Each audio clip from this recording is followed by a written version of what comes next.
Puis, hey, moi, j'ai une question pour toi, Maggie. Voudrais-tu me Ouais. dire pourquoi qu'on a décidé d'appeler ça le Confession de Petit Chris?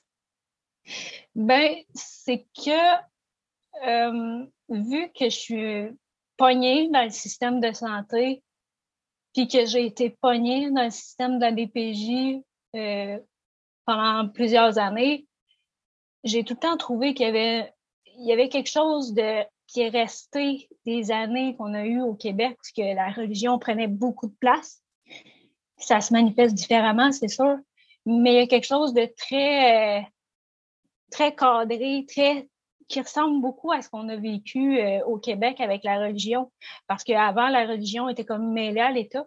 Puis je trouve qu'il y a quelque chose de résiduel de ça, puis les relations sont très top-down, c'est-à-dire que c'est beaucoup hiérarchisé, où est-ce qu'on reçoit les ordres d'un professionnel, que ce soit un médecin, dans ce cas-là, c'est peut-être plus du patriarcat, ou tout ce qui est service social. Fait que c'est un peu cette vibe-là que je voulais aller chercher avec le titre. Puis, tu sais, il y a combien d'enfants qui ont des troubles de comportement qui sont faits appeler des petits Chris?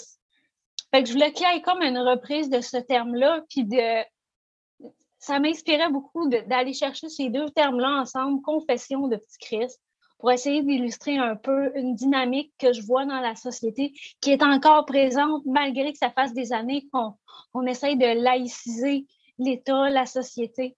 Puis c'est un peu ça que je voyais. Qu'est-ce que tu en penses, toi? C'est quoi ton côté? Oui, ben on a beaucoup brainstormé aussi, tu sais, puis avec Mélissa aussi, elle nous a aidés pour le brainstorm. Puis quand on a sorti ça, Confession de Petit Christ, ça a comme été un coup de cœur pour un peu tout le monde. Puis ben, tu l'as super bien expliqué aussi.